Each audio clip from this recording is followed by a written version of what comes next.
Obrigado, queridos. Deus abençoe você. Antes de sentar, fala para quem está perto de você, Deus trouxe você aqui hoje. Amém?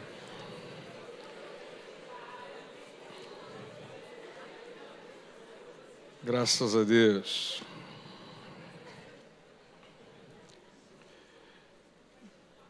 Que bom que você está aqui nessa noite.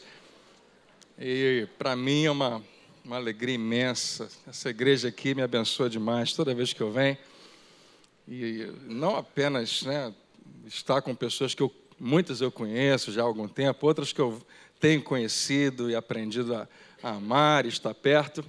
Mas o ambiente da presença de Deus nesse lugar é quase que tangível. Você percebe Deus enchendo esse lugar aqui também?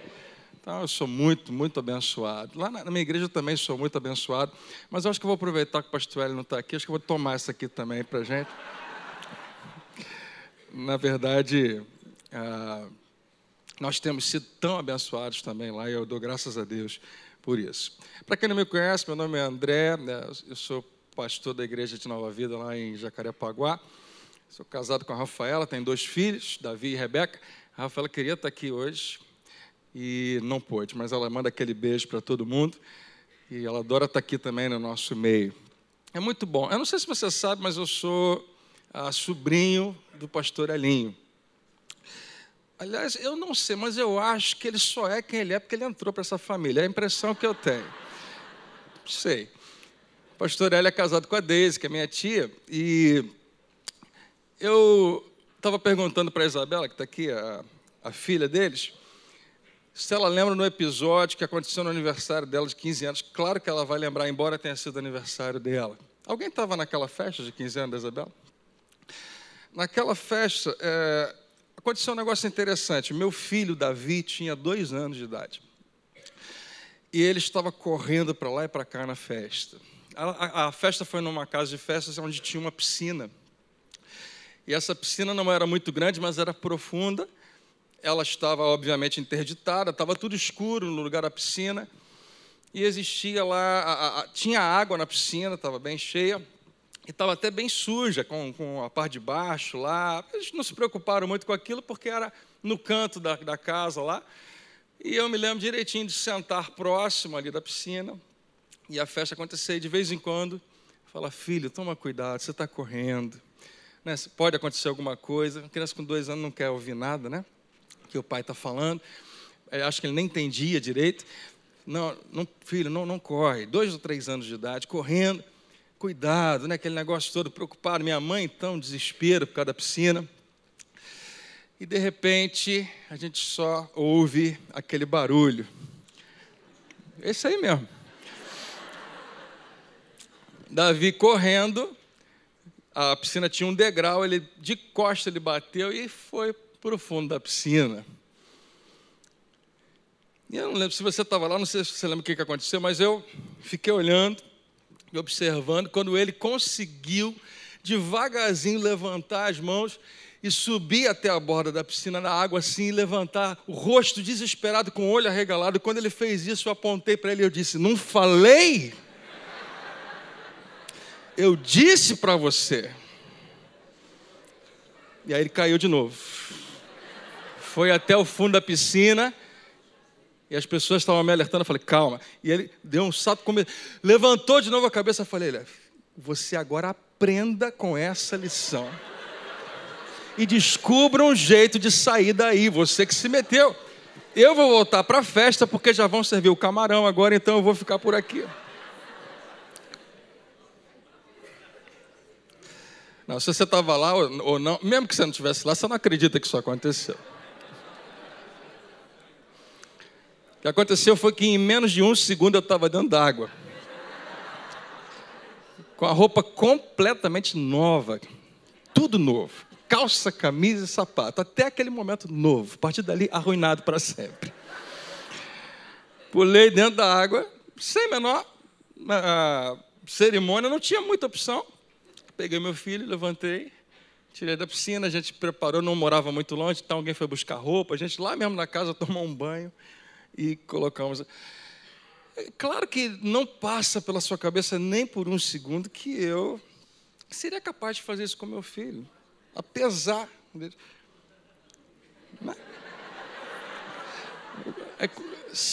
Meu pai perguntou para mim, por que você pulou? Era só esperar um pouquinho. E você, né? Daqui a pouco puxava. Acho que ele não teve muito essa percepção. Mas, embora você ache que eu jamais faria uma coisa dessa, muitos de nós acreditamos que Deus é assim. Que Deus avisa você e fala, olha, eu te avisei. E quando alguma coisa acontece na nossa vida, e quando nós caímos num mar de lama, nós temos a impressão de que Ele olha para a gente e diz, eu avisei, agora você dá o seu jeito. Eu já sabia que isso ia acontecer. Agora você deve colher, sim, os frutos, as consequências das suas decisões, e não me chame, não me envolva nisso. Isso mostra que se você acredita que Deus trata às vezes você dessa maneira, você deve estar achando que eu sou melhor do que Ele, então, né? Porque eu não sou capaz de fazer isso com meu filho, mas às vezes Deus é capaz de fazer conosco. Não, Ele não faz comigo, com você. Na verdade, Deus mergulhou nesse mundo, nunca precisou fazer isso, mas Ele deixou a sua glória e entrou nessa esfera da nossa vida, porque nós estávamos afundando. Mas Ele nos resgatou completamente. E nos deu uma nova vida. Eu queria falar com você hoje, quando o pastor Eli me convidou, eu já tinha ouvido falar nesse congresso, ele já aconteceu outra vez, né? Influenciadores. Eu gostei demais do nome. E eu fiquei pensando, será que influenciador é a pessoa que vai pregar ou quem está ouvindo? Eu acho que todo mundo. Eu acho que Deus chamou você para ser um influenciador, né? Obviamente, afetar a vida de outras pessoas, influenciar a vida de outras pessoas, faz parte do chamado de qualquer crente. Mas quando você não é um influenciador, quais são as alternativas? Sobra o quê? Você pode ser uma pessoa estática, né? Que não influencia ninguém. É muito ruim quando isso acontece, quando pessoas não afetam absolutamente nada em ninguém. Mas, frequentemente, essas pessoas elas se tornam outra coisa, uma outra qualidade de pessoas que são influenciados ou influenciáveis. E eu acredito que nós podemos sempre estar numa categoria ou outra. Ou você é um influenciador, ou você é influenciado. E claro que todos nós somos influenciados em várias coisas. Mas Deus convidou você para ser verdadeiramente alguém que afeta de uma maneira muito positiva, de uma maneira determinante a vida de quem Ele tem colocado perto de você. Amém, queridos? Vamos orar nesse momento. Nós carecemos tanto da dependência aí do nosso Deus, do cuidado dEle. Senhor, eu quero te agradecer por essa noite e te louvar por tudo que vai acontecer. Fala o nosso coração, que seja óbvio que é o Teu Espírito que está falando conosco. Nada de mim, tudo de Ti, recebe toda a glória em nome de Jesus. Amém? Você tem a sua Bíblia? Abre Mateus capítulo 14. Eu vou ler alguns versículos com você. Mateus 14, versículo 13. Eu perguntei para o pastor Maurício Teixeira quanto tempo eu tenho. Ele falou, quanto eu quiser.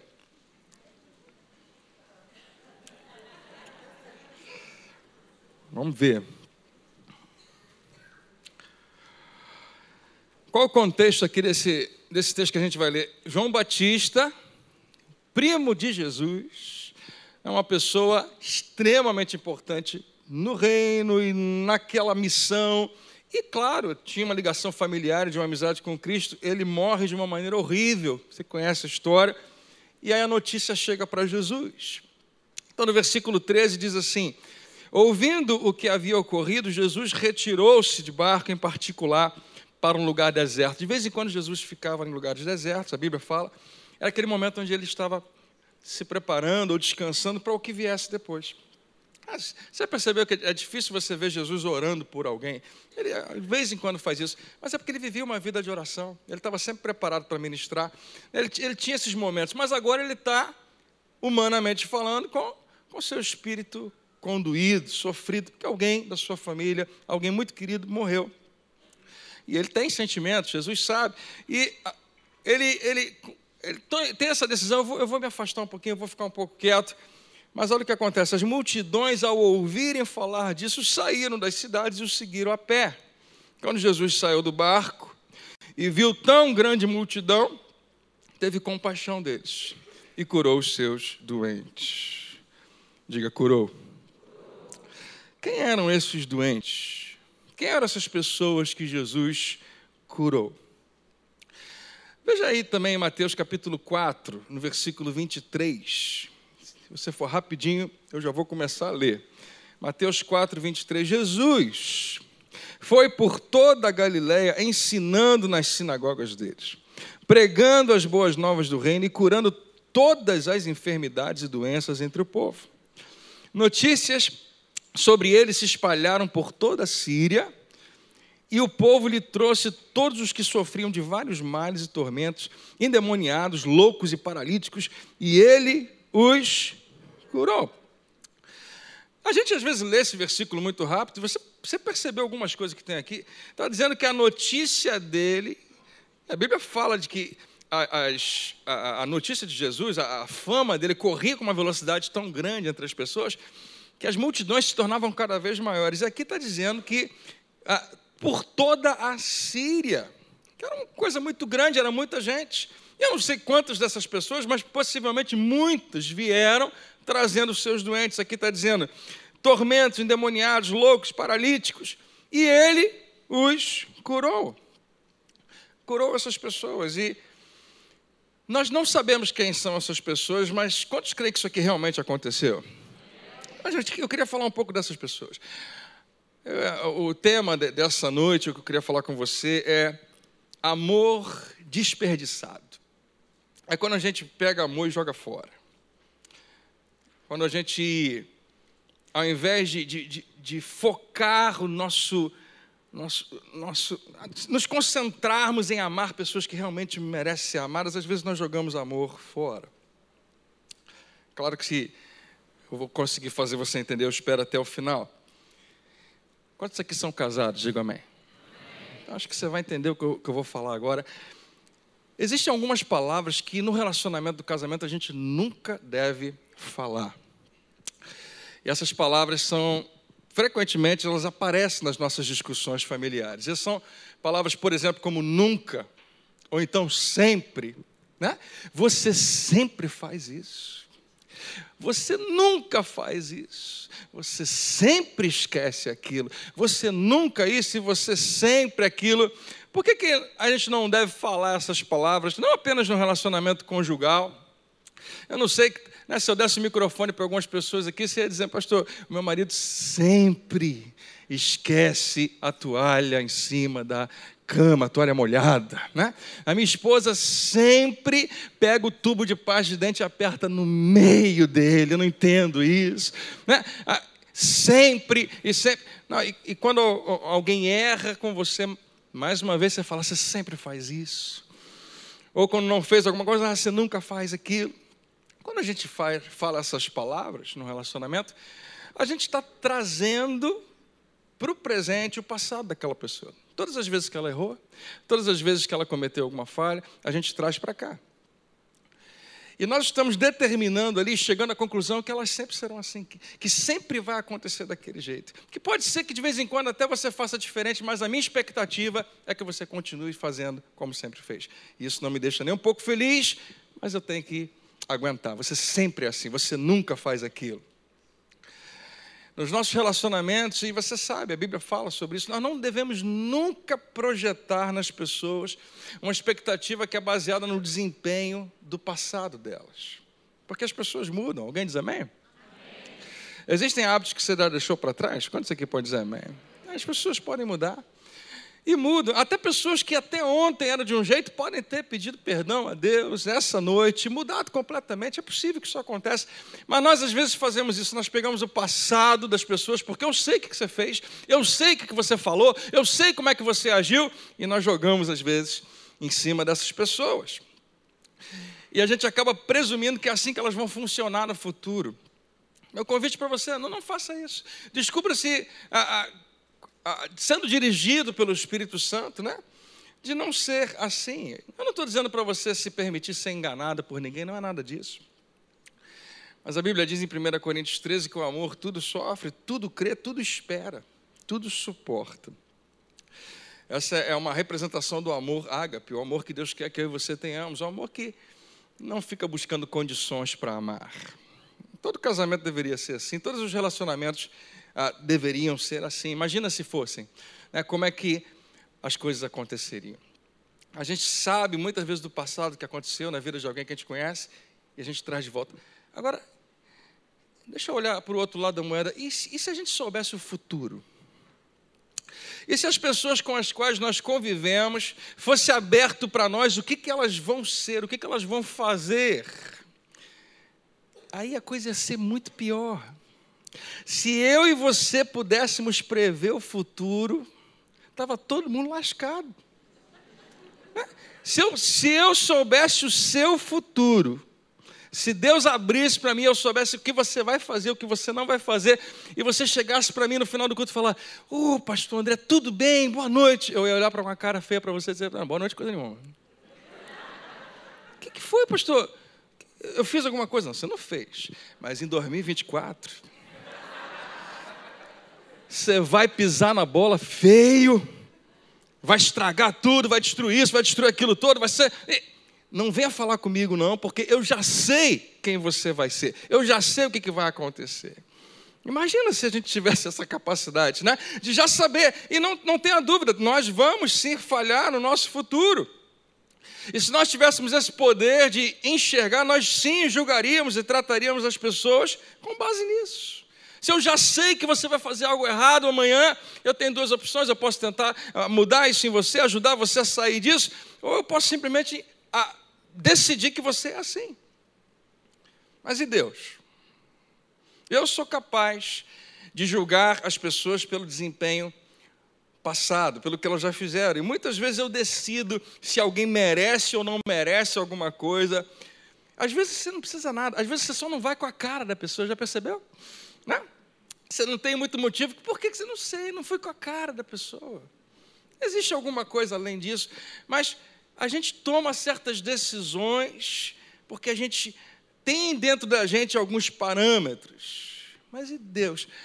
Deus conhece o seu futuro? Porque não parecia que era uma pergunta para você. Vamos de novo. Deus conhece o seu futuro? Tem certeza? Eu também tenho. Ele sabe o que você vai fazer? Sabe. Amanhã, depois, daqui a um ano, daqui a muitos anos, ele sabe tudo. E ele não leva em conta os erros que você ainda vai cometer. Ele não leva em consideração o seu passado, ele não leva em conta o seu futuro, porque ele quer amar você hoje e agora mesmo. Se eu fosse Deus, você estava lascado, né? Não ia ser muito fácil para mim e para você se Deus tivesse um pouquinho dessa nossa natureza, né, muitas vezes vingativa. Queridos, o fato de Deus amar você hoje mostra que Ele vai amar você amanhã e vai amar você sempre, porque Ele já conhece toda a sua linha de vida, toda a sua história. Ele já conhece de uma ponta a outra. Ele já sabia todas as falhas, todos os erros que você cometeria, todas as tentações nas quais você cairia, e Ele decidiu: mas eu vou pagar o preço, porque eu quero que essa pessoa seja meu filho, eu quero que ela seja minha filha. Que Deus maravilhoso nós servimos. Que Deus maravilhoso nós honramos e louvamos hoje aqui. E aqui está vendo você nessa passagem que Jesus, Ele curava todo mundo. Curava todas as pessoas. Quem vinha a Ele, você não tem como questionar o que está escrito na palavra em relação a isso. Pastor, será que era todo mundo? A Bíblia diz todos. Todos que vinham até Ele eram curados. Isso às vezes desafia um pouco a nossa mentalidade, mas Jesus não curava só as pessoas boas. Jesus não fazia uma entrevista com elas, descobria um pouquinho da sua história, perguntava para quem estava ao redor como é que ele era em casa, como é que ela era assim. Não, ele curava todo mundo. Jesus curou mãos que daqui a algum mês vão roubar. Jesus curou mãos que mais tarde iriam ferir pessoas. Jesus curou olhos que mais tarde iriam cobiçar. Jesus curou pés que daqui a pouco vão fugir dele. Jesus levantou paralíticos que amanhã vão usar a sua saúde para o mal. E como é que a gente pode processar isso? Como assim, pastor André? Por quê? Por que Jesus você fez isso? Por que você, já sabendo quem essas pessoas vão ser, deu a elas esse presente? Na sua soberania e na sua sabedoria, por que o Senhor nos separou em grupos? Por que o Senhor não pegou aquela multidão toda e falou, olha só, você do lado de cá, você pro lado de cá, eu vou atender esse pessoal porque vocês eu já conheço. Tudo flamenguista, já sei. Não precisa, não bate palma, não. Pastor, ele não está aí, me dei bem.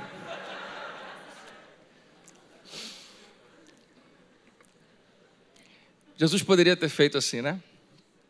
Eu já sei quem você é, eu já sei o que você vai fazer. Então, não. Os bons, os fiéis, os honestos, os santos pro lado de cá, pro lado de lá. Vocês outros que estão doentes, melhor continuarem doentes. Melhor permanecer.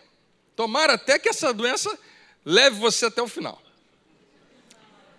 Mas ele fez isso?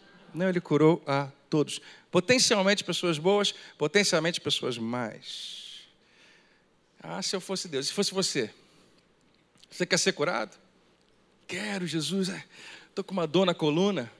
Bem feito. E vai continuar com ela, porque eu já sei que se eu te curar, você vai pegar essa sua coluna e vai fazer isso, aquilo outro, vai pular cerca, vai fazer aquilo outro. Então, vai continuar com a sua coluna doendo. Você merece. Mas pensa bem, Deus tem, Ele tem mesmo, todo o direito de fazer isso. Ele poderia dizer isso, Ele poderia fazer isso comigo, com você. Ele poderia simplesmente chegar e falar, olha, sinto muito, mas não. Porque você vai pegar o que eu te dei, o presente que eu te dei, e vai fazer a sua própria vontade, vai fugir de mim, não vai ter nada a ver comigo. Eu fico impressionado. Até hoje, essa talvez seja o que a gente mais falou na escola bíblica, na Atos. Você sabe que lá em Jacarepaguá também tem Atos. E a gente fala muito isso. Como há pessoas ainda que acreditam que Deus permitiu essa doença para ensinar alguma coisa. Você não tem nenhuma base disso nas Escrituras. Deus não bota doença e não permite doença em ninguém. Onde é que você vê isso no ministério e na vida do Senhor Jesus? Deus não apenas curou pessoas que acreditaram. A Bíblia relata pessoas que nem acreditaram e foram curadas. Claro que nós entendemos que a maioria das curas, o fator determinante era a fé. Ela aparece o tempo todo. Mas aquele cara que está lá no poço de Betesda, não, um mal-humorado, lá com a sua perna que não funciona, e ele está lá e Jesus pergunta para ele, você quer ser curado? Em vez do cara falar, quero, ele fala, não consigo, ninguém me ajuda. Toda hora que acontece alguma coisa, que a água se move, vem um mané e pula na minha frente, eu nunca consigo. Ou seja, esse cara acreditava que ia ser curado? Não, Jesus falou, pega o teu leito, vai para casa. E o cara fica curado. Ou seja, a gente não sabe explicar. A Bíblia fala que nesse momento mesmo Jesus fala, eu faço tudo que o Pai me manda fazer, mas a verdade é que Ele cura todo mundo que se aproxima dEle. Pessoas que talvez foram levadas para lá. Porque quando fala da Síria, está falando de um lugar que ninguém sabe de nada de evangelho. Jesus está apresentando o evangelho. Desculpe. Só sabe que tem um nazareno lá que está curando as pessoas. Então esse pessoal, tem um cara curando lá, aí começa a chamar a galera toda, vem, para onde? Não sei, vem comigo. Deve ter gente que chegou lá e falou, eu nem sei o que eu estou fazendo aqui. E entrou na fila. O que está acontecendo? E a fila vai andando, de repente Jesus fala, seja curado. Obrigado, volta para casa. Não tem mais nada a ver com ele. E aqueles 10 leprosos, Jesus já sabe, 9 deles vão ser ingratos. 9 deles não vão voltar, nem vão crer, nem vão servir ao Senhor, nem vão reconhecer que foi Deus que fez aquele milagre.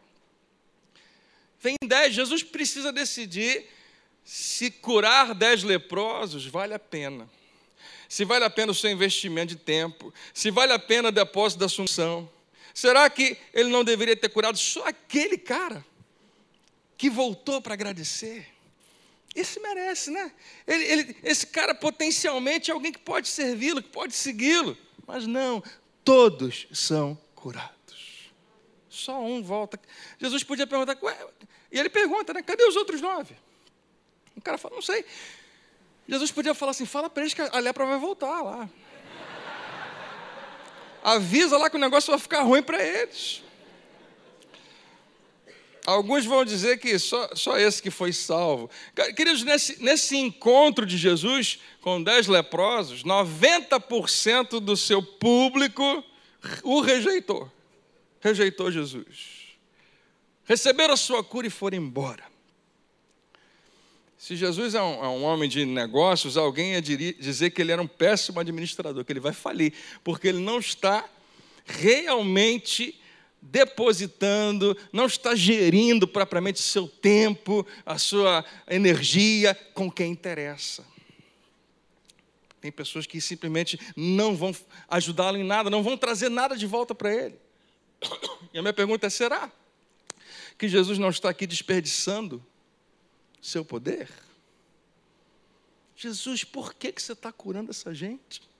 Eles não vão te servir, eles não vão andar contigo, eles vão viver vidas egoístas. Agora que eles foram curados, eles vão pegar a saúde para pecar. E ainda assim, sabendo disso tudo, sabendo de tudo, você dá a eles saúde, você dá a eles cura. Jesus, você não acha que isso é um desperdício do seu poder? Vê aquelas pessoas que você já sabe que vão andar contigo.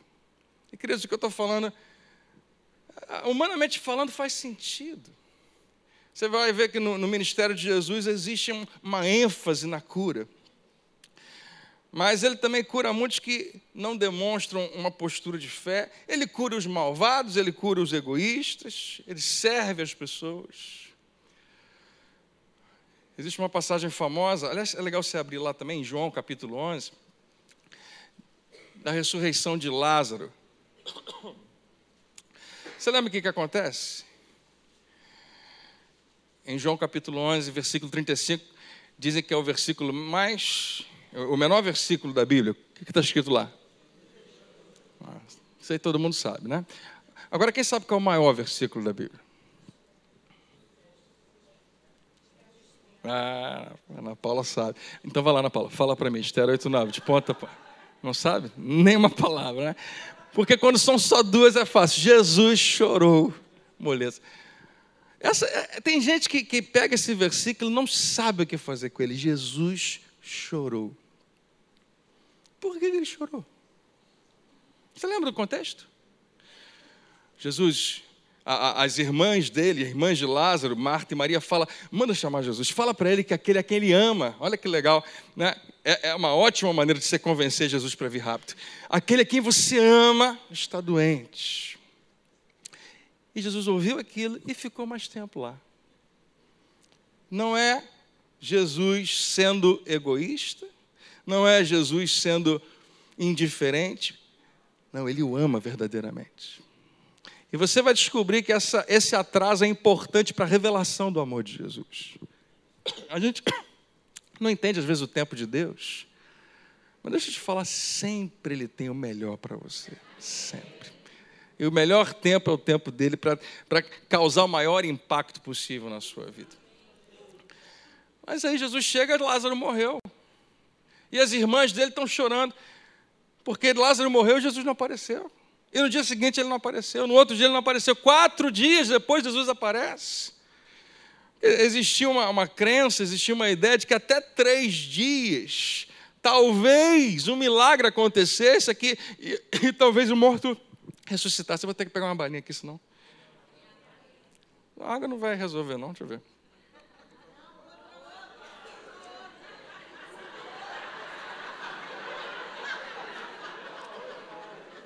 Deixa eu beber água que eu quiser. Pelo amor de Deus. O que tem na outra? Aquela era de botar flor em cima? Graças a Deus. Já bebeu? Melhor não beber mais, então. E aí chega Jesus, 4 dias atrasado, aparentemente. Maria e Marta falam, por que você não veio antes? Se você tivesse vindo antes, meu irmão estaria vivo. E Jesus fala com eles, fica tranquila, né? Isso é para que Deus seja exaltado, aquele que crê em mim. Jesus, você conhece o retorno. Jesus fala, Jesus sabe o que vai acontecer. Ele faz uma oração, nesse momento ele faz uma oração que não é orando, Senhor, ressuscita Lázaro, não. Ele fala, Pai, obrigado, porque você sempre me ouve, e o que vai se manifestar aqui é para que creiam, amém? Jesus já sabe, Lázaro vai ressuscitar, ele sabe. E ainda assim, lá no versículo 35 fala que ele chega até onde Lázaro está sepultado lá e começa a chorar. Por quê? Por que Jesus chorou? Eu lembro, existia uma música, eu não lembro do qual era o cantor, que chamava Chora Israel. Quem lembra dessa música? Chora. Chororô, né? E eu não esqueço nunca mais, tinha um senhor lá na igreja, que umas 3 vezes, eu não lembro, ele veio na oferta trazer o envelope, e às vezes a fila parava porque ele queria conversar comigo, falar, Pastor André, eu ouvi essa canção, e eu queria saber por que chora Israel. Por que Israel chora? Eu falei, querido, eu vou ter que estudar para descobrir. Qualquer dia a gente faz uma série sobre o assunto, mas eu não tenho como te dizer agora, nesse momento. E depois ele pergunta, pastor, eu estou assim intrigado, por que chora Israel?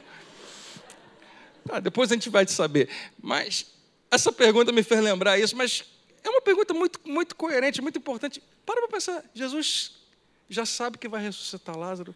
Ele está chorando de tristeza? Ele está chorando de alegria?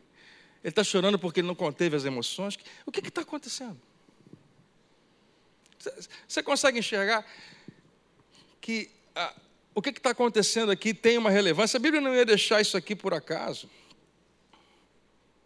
E eu preciso perguntar, a gente vai voltar para isso daqui a pouquinho. Eu preciso perguntar para mim e para você, essa pergunta, preste atenção nela. Você ama as pessoas ou você ama o potencial das pessoas? Será que eu amo as pessoas que estão ao meu redor, que Deus tem colocado perto de mim? Ou eu amo apenas o potencial delas? Ou seja, eu amo o que elas podem significar, o que elas podem fazer, o que elas podem me dar, o que elas podem trocar. Ou seja, se elas têm algo para oferecer, elas se tornam um pouco valorosas para mim. Se não tiver, eu tenho talvez uma certa dificuldade. Isso é uma pergunta boa. Eu amo as pessoas ou eu amo o potencial das pessoas? Porque potencial não é a pessoa, potencial é quem ela pode ser. Como ela pode se tornar. Ou seja, quem merece o meu investimento? Quem merece que eu gaste tempo?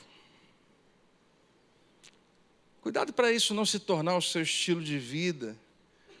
E às vezes se torna até a maneira pela qual você ganha pessoas para Jesus. Você descobre se elas têm algo para oferecer, se elas têm algum talento. Nós queremos o potencial delas. Queridos, ainda bem que Jesus ama mais as pessoas do que o potencial delas. Definitivamente, nós só estamos aqui por causa disso. Se Jesus pensasse só em potencial, pensasse no que eu posso ser, imagina quantos ele mandaria embora, sem receber absolutamente nada. Desculpa, você não merece o meu tempo, desculpa, mas eu já sei que você não vai me servir, eu não vou desperdiçar o meu poder em você, eu vou me concentrar apenas nesses 12 aqui exclusivamente, porque eu sei que eles vão dar algum fruto. E é muito importante a gente olhar para isso, porque a gente precisa ter um comportamento, à medida que recebemos algo de Deus, que vai refletir, que vai exemplificar esse propósito.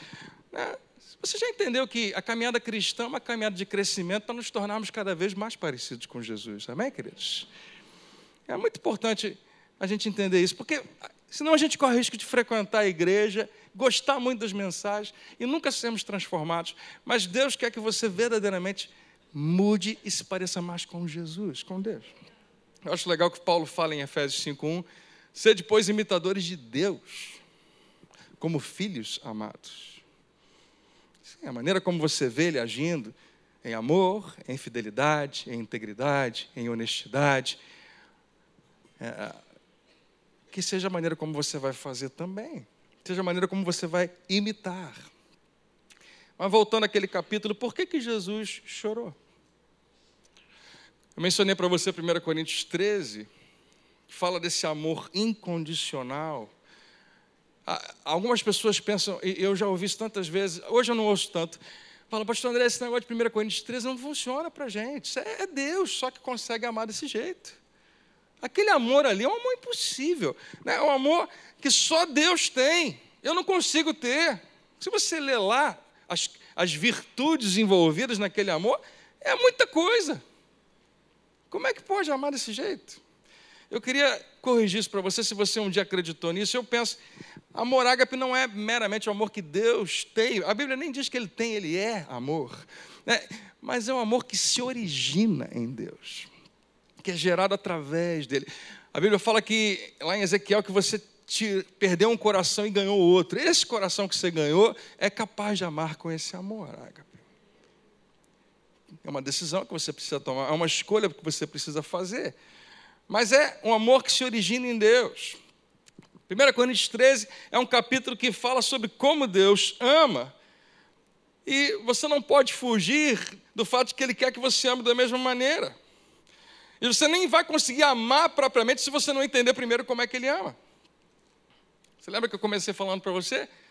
Né, que Jesus, ele pode estar para a gente desperdiçando o seu amor com pessoas que não merecem. Mas se a gente vai começar a entender um pouquinho como é que Ele ama, nós vamos começar a nos reposicionar para amar também da mesma maneira. O amor tudo suporta.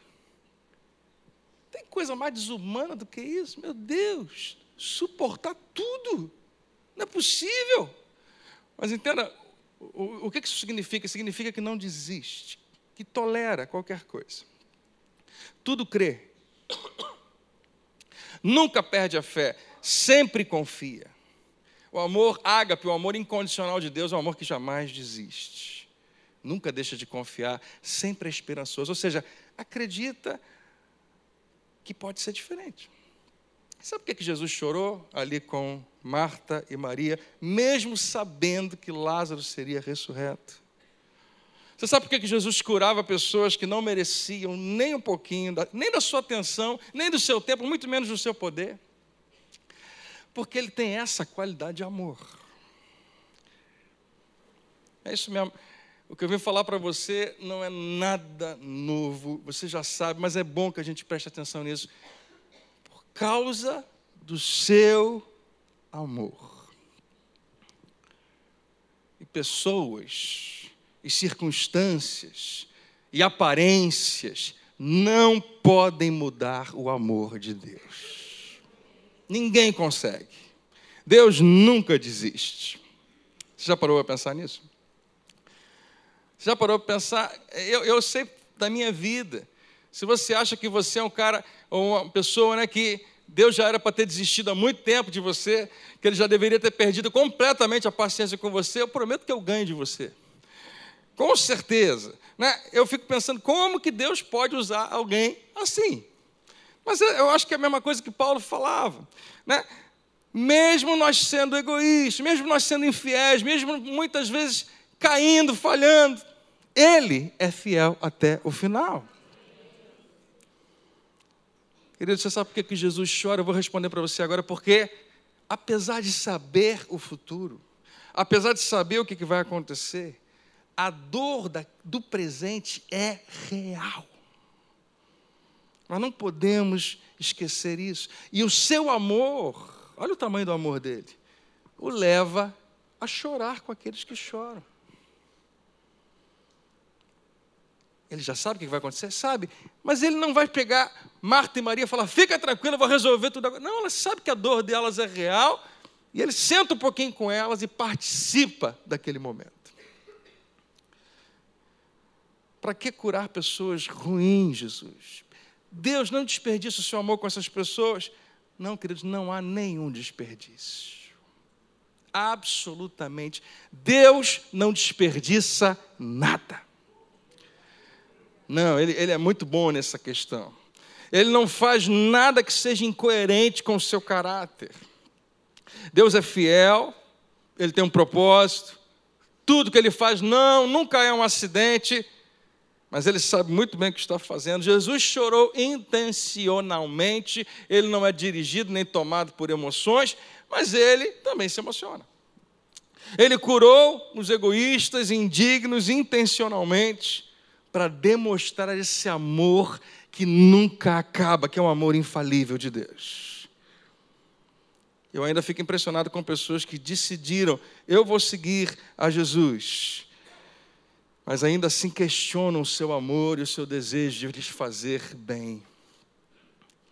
Eu sigo a Jesus, mas existe uma crise na igreja. Graças a Deus, vocês têm uma oportunidade tremenda de receber a palavra desse púlpito tão boa, tão equilibrada, tão saudável. Mas a gente vive num contexto hoje onde a igreja, de uma forma geral, elas estão um pouco distorcidas. Há pessoas, que estão dizendo para quem é incrédulo: Jesus ama você, vem estar com a gente. E quando ela entra no ambiente, agora ela vai ser cobrada de tudo quanto é jeito. Anda na linha agora, porque Deus te amava antes quando você era pecador. Agora que você é crente, toma cuidado. E há pessoas que estão extremamente confusas em relação a isso. Há pessoas que estão pensando: será que Deus realmente me ama? Porque o que eu fiz ontem, ou o que eu não fiz, a minha atitude, o meu comportamento, a maneira como eu tenho vivido a minha vida, queridos, ele já sabia disso, lá atrás. Sabia tudo. Ele pagou um preço alto, comprou você, comprou cada um de nós. Ele já sabia, E nós temos, às vezes, essa crise dentro de nós que diz assim: por causa do meu comportamento, eu tenho impressão, e claro, você tem, eu também, que Deus não está feliz comigo. Deus está triste, Deus está zangado, Deus está irado. A Bíblia fala da ira de Deus, então Deus deve estar irado comigo. Não, o salmista diz que a sua ira passa bem rapidinho, a sua misericórdia dura para sempre. Na verdade, a ira de Deus, que é algo que não dá nem para a gente entender, ela foi totalmente executada em Cristo Jesus, naquela cruz, para que eu e você não experimentássemos o castigo que nos trouxe a paz. Mas há uma crise dentro de nós que diz: por causa disso eu acho que Ele não me ama, por causa disso eu acho, e é tão importante se livrar disso, é tão importante lembrar que Deus não leva em consideração o meu passado, não leva em consideração, não leva em conta o meu futuro, mas decidiu me amar hoje. Ou seja, se Ele me ama hoje, é certo que Ele vai me amar amanhã. Queridos, eu tenho boa notícia para você: Deus faz o bem até para as pessoas que nem acreditam nele. A gente vê isso na Bíblia. Quanto mais Ele vai fazer por aqueles que creem nele. Jesus não está aqui fisicamente, pronto para curar uma multidão de doentes. Ele está frustrado pela morte do seu primo João Batista. Ele poderia muito bem ver, a Bíblia fala de algo que para mim e para você é um incômodo. Eu não tenho nenhum problema de dizer para você, e eu digo lá na igreja também, às vezes: gente, olha só, às vezes o pastor está cansado no final do culto, deixa eu ir embora, ou então deixa eu sentar um pouco. Às vezes vem aquela fila de gente para falar, para conversar. Eu gosto muito de conversar com as pessoas, mas tem dias que você está assim, exausto. Eu não sei se isso é verdade, mas dizem que foi o bispo Roberto, se não me engano, que dizia que 1 hora de pregação era equivalente a 8 horas de serviço pesado. Tem dias que eu termino de pregar, eu estou me sentindo pronto para tudo. Tem outros dias que eu estou pedindo a morte, alguma coisa. Tem dias que eu me sinto completamente sugado, assim, puxado, todas as energias. Depende do dia, mas... E é muito curioso, é impressionante como esses dias é aquele dia que eu termino a pregação e falo: meu pai do céu, mas que parto, que coisa horrível, o negócio não nascia, eu me enrolei todo, a criança não parava de chorar, a mãe falando lá atrás, a minha unção foi embora, deu tudo errado, eu fiz essas pessoas esperarem 1h30 aqui de pregação. Que coisa que eu fiz com essa igreja. E eu saio. Esses são os cultos que mais vem gente e fala: pastor, que bênção. Eu acho que foi terrível, mas, queridos, é óbvio, e cada vez tem que ficar mais, que não sou eu que faço isso, tem que ser Ele, tem que ser o Espírito Santo. Mas Jesus está lá num momento de tristeza. A Bíblia fala de um momento em que a angústia era grande. Esse era um daqueles momentos, ele poderia ter dito, gente, olha só. Eu acabei de curar 1000 ali atrás. Me dá uma folguinha. Deixa eu parar um pouquinho. Deixa eu chorar um pouco sozinho ali no canto. Mas não é isso que a Bíblia fala que acontece. A Bíblia diz que ele viu as multidões e ele se compadeceu delas. Porque Jesus não vê passado, não vê futuro, ele só vê pessoas. É o que precisa ser esponjado por mim e por você. É preciso ser absorvido essa mesma postura. Ele vê pessoas. Um dia desse eu estava no supermercado, e já faz tempo, e Deus colocou isso no meu coração, falando, André, observa as pessoas. E eu observava todas as pessoas que estavam ao meu redor, ficava olhando bem para elas. De vez em quando elas olhavam para mim, mas os olhos delas estavam fixos na missão que elas tinham, que era fazer compras, pegar alguma coisa para a prateleira, colocar no carrinho. E Deus colocou no meu coração, as pessoas no mundo estão vivendo assim, elas estão fixadas em coisas. Mas eu queria que você soubesse que eu estou olhando só para elas, para pessoas. É a única coisa que realmente interessa. Tinha um pastor que falava, se você quiser fazer Deus ficar rico, né? Como se ele precisasse, dê a ele pessoas. Né? Chame pessoas para Jesus. Jesus não lembra o passado das pessoas, não pensa nos pecados futuros, não considera o potencial. Ele é movido de uma compaixão tal, essa era a emoção mais intensa, mais dramática que a cultura judaica podia expressar. Quando a Bíblia fala movido de compaixão, teve compaixão, era como se das vísceras dele ele estivesse sendo mexido e não tinha jeito, eu vou ter que curar essas pessoas. Não é porque eu quero, porque eu não quero, dentro de mim algo está me forçando, me constrangendo, tem que fazer. Porque esse amor ágape de Deus estava enchendo a vida dele. Eu vim aqui nessa noite para dizer mais uma vez para você, que Deus maravilhoso eu e você servimos. Que Deus imenso e cheio de graça, cheio de amor, envolve a nossa vida. Para terminar, abra lá em 1 João capítulo 4. Você sabe quando o pastor fala para terminar, nunca é verdade.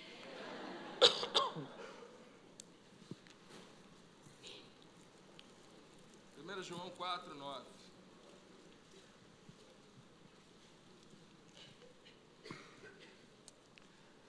Nisto se manifestou o amor de Deus para conosco, que Deus enviou seu Filho unigênito ao mundo, para que por ele vivamos. Nisto está o amor, não em quem nós tenhamos amado a Deus. Guarda isso, o amor não é mostrado dessa maneira. Eu amo muito a Deus. Claro que se ama e deve amar, mas não é isso. Mas em que Ele nos amou e enviou seu Filho para a propiciação pelos nossos pecados. Ele diz, amados, se Deus assim nos amou, também nós devemos amar uns aos outros. Aliás, esse é o resumo do Novo Testamento, você já percebeu? É o tempo todo isso.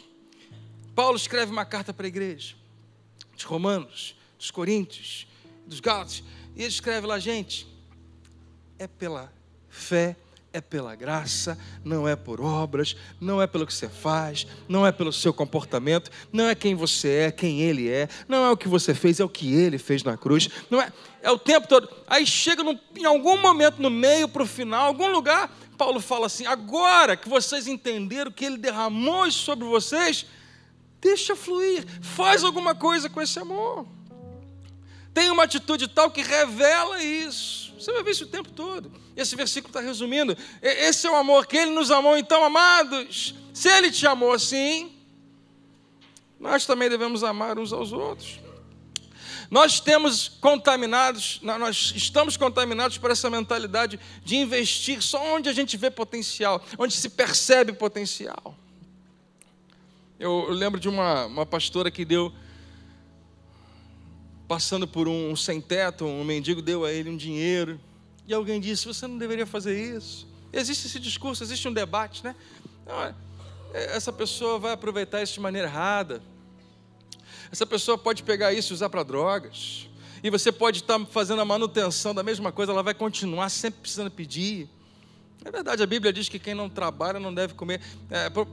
Possivelmente não é bom alimentar quem não quer nada com o trabalho. E você pode colocar todos os seus argumentos. Aquela pastora respondeu, olha, eu não fiz pensando no que ele vai ou não vai fazer, porque eu não sei o que ele vai fazer. Eu só me senti dirigido a fazer. Às vezes você não sabe. Eu não dou dinheiro para todo mundo que me pede. Eu acho que você também não deve fazer isso. Mas há momentos que Deus vai falar com você. E se você fizer, não é pensando, tomara que use para o bem. Não, você nem sabe. Mas se você confia em Deus, que Ele está dirigindo você, Ele é poderoso para fazer. Amém, queridos? Será que nós estamos prontos para ajudar aqueles que não podem oferecer nada em troca? Porque se Deus fosse assim, nenhum de nós estaria aqui hoje. Mas nós estamos aqui hoje justamente porque Ele é o oposto disso. Ele resolveu ajudar. A Bíblia diz que Ele prova o seu amor quando Ele morre, quando Ele entrega Jesus, sendo nós ainda pecadores.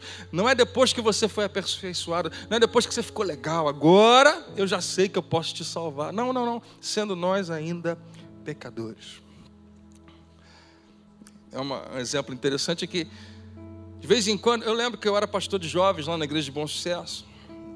Não acontecia muitas vezes, mas de vez em quando aparecia alguns pais que vinham, pastor, eu preciso de oração pelo meu filho, ele é jovem, ele quase não vem na juventude, mas assim, assado. E aí a gente começava a conhecer a história de alguns jovens problemáticos e se envolvia com o que não devia e fazia os pais sofrerem. Aí daqui a pouco melhorava, aí depois caía de novo, fazia um sofrimento, a família sofria demais. Chegava uma hora que dava vontade de falar para o pai, desiste, deixa para lá, esquece, não está dando certo, vê se funciona, dá um choque. Até o dia que eu virei pai. Mudou tudo. E a minha consciência é, não quero saber. Vai ser filho, eu vou amar até o final. Não vai acertar sempre, vai falhar, vai errar. Mas não tem como mudar isso dentro de mim. Na passagem do filho pródigo, o filho ensaia o seu discurso assim, dizendo, pai, eu não sou digno de ser chamado teu filho. Interessante Jesus colocar dessa maneira. Não, nenhum filho é filho por merecimento. Filho é filho por nascimento. Então, se você nasceu de novo, você já é filho. Você já está na família. Ninguém pode te tirar dela. É tão importante a gente entender isso.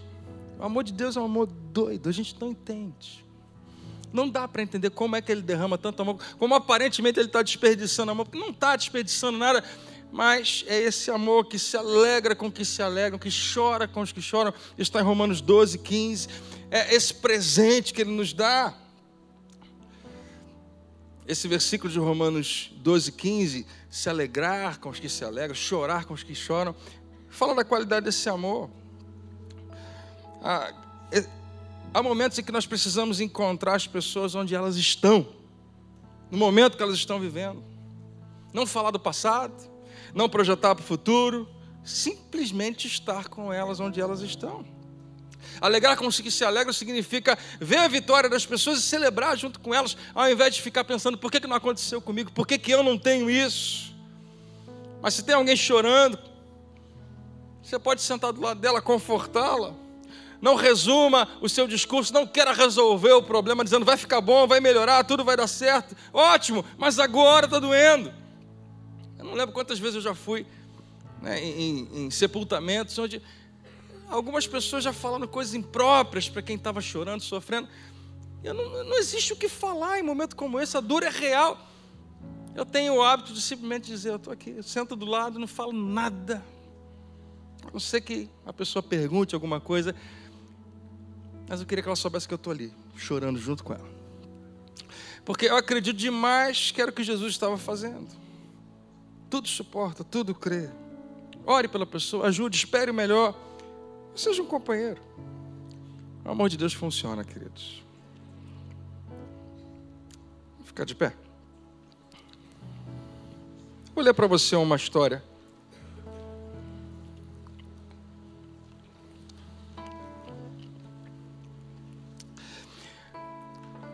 Esse aqui é um pequeno trecho de um livro de um médico que é um cirurgião que descreve em algumas crônicas aqui algumas experiências da sua vida. Eu gostei muito dessa daqui. Ele fala sobre a arte da cirurgia e ele descreve um momento que ilustra muito bem esse cuidado de Deus. Eu vou ler para você. Esse é o médico que está falando. Eu estou ao lado da cama onde uma jovem se encontra com o rosto pós-operado, com a boca torcida em paralisia. Um minúsculo ramo do nervo facial que para os músculos da boca foi cortado. E ela vai ficar assim da agora em diante, com a boca torta. O cirurgião havia trabalhado com fervor religioso na curva da sua carne, fez o seu melhor. No entanto, para remover o tumor do seu rosto, eu tive que cortar um pequeno nervo. Seu jovem marido está na sala, ela está do lado oposto da cama e juntos eles parecem habitar a luz da lâmpada do quarto à noite, isolados de mim, como se estivessem sozinhos. Quem são eles, eu me pergunto? Ele e essa boca torta que eu fiz, que se olham e se tocam tão generosamente, tão avidamente. A jovem pergunta: minha boca vai ser sempre assim? E eu respondo: sim, vai, porque o nervo foi cortado. Ela faz que sim com a cabeça, fica em silêncio, mas o marido sorri e diz: eu gostei, achei bonitinho. Sem pensar muito, ele se inclina para beijar a boca torta da sua esposa. E eu estou tão perto que eu consigo ver quando ele também torce os seus próprios lábios para se ajustarem aos dela, para mostrá-la que o beijo deles ainda funciona.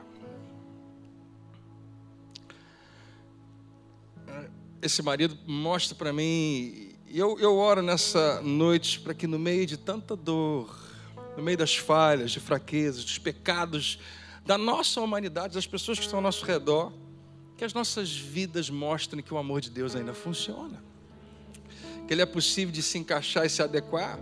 Há muitos corações rompidos, há muitas vidas rompidas, muitos nervos rompidos, muita gente torta na nossa cultura, na nossa cidade. E a nossa tendência é dizer: se você está torto, não tem muito o que fazer.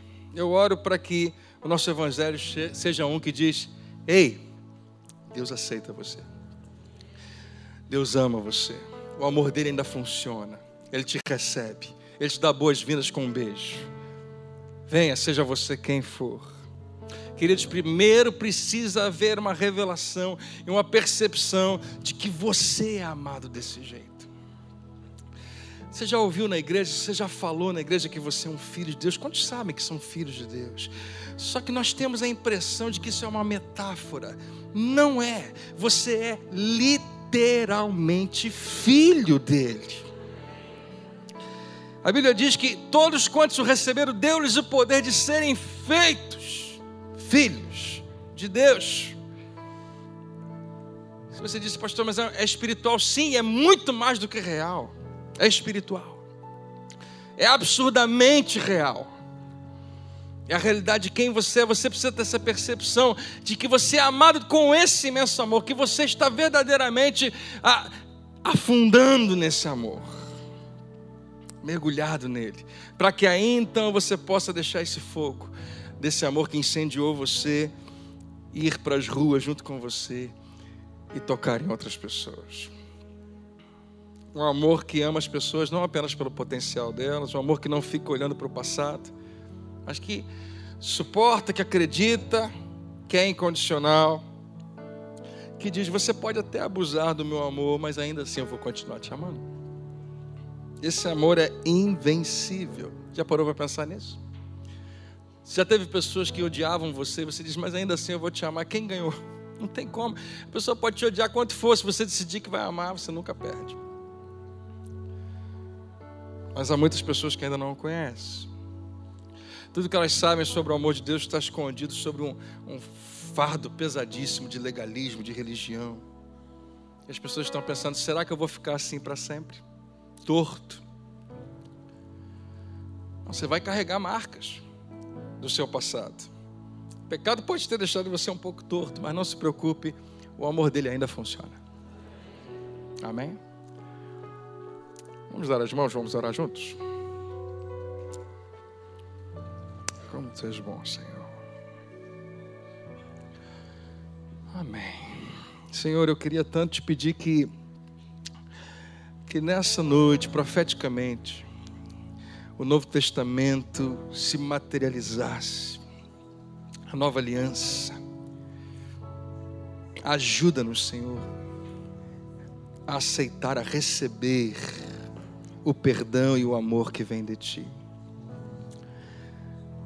Pessoas que construíram um muro entre elas e Ti, que possam quebrar esse muro, se render completamente, dizer: Senhor, aqui estou eu, me rendo, o Senhor pode me amar com todo o seu amor.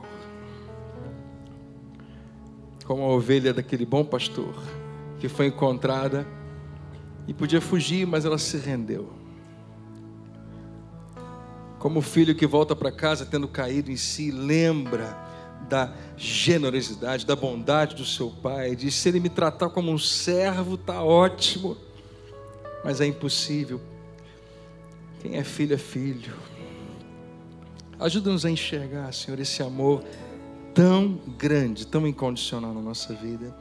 E com isso dentro de nós, ajuda-nos, Senhor, a enxergar, a ver além das aparências. Ajuda-nos a nos apaixonar pelas pessoas como o Senhor se apaixonou por elas. Não pelo potencial delas, não porque elas podem ou não podem nos oferecer. Acho que aquela mesma compaixão que moveu o Senhor há 2000 anos atrás, dirige a Academia da Fé, dirige a cada um que está aqui. Nós queremos te honrar, Senhor, te glorificar por tudo que o Senhor hoje planta no nosso coração. Nós te damos todo louvor, em nome de Jesus. Que todos digam amém. Você pode fazer um barulho grande de louvor ao nosso Deus? Tudo é bom?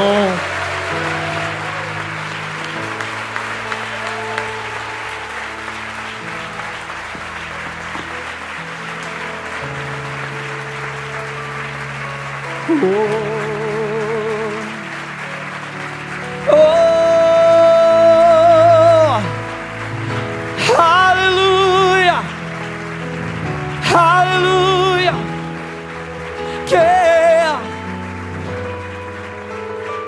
o teu amor é maior do que o mundo, o teu amor sem medida é incondicional.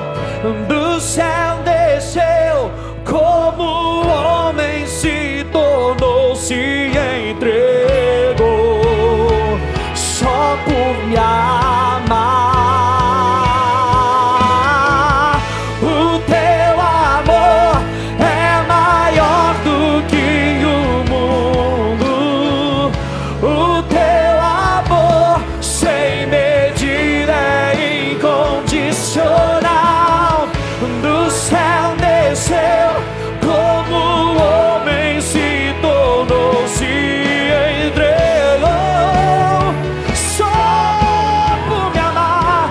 O teu amor, declare o teu amor. O teu amor é maior do que o mundo, o teu amor sem medida é incondicional. Do céu desceu, como o homem se tornou. A última vez, a última vez.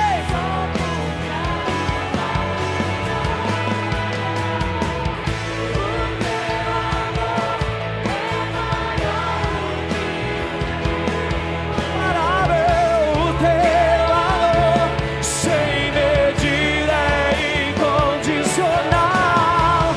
Do céu desceu, como o homem se tornou, se entregou só por me amar. Se entregou só por me amar. Se entregou só por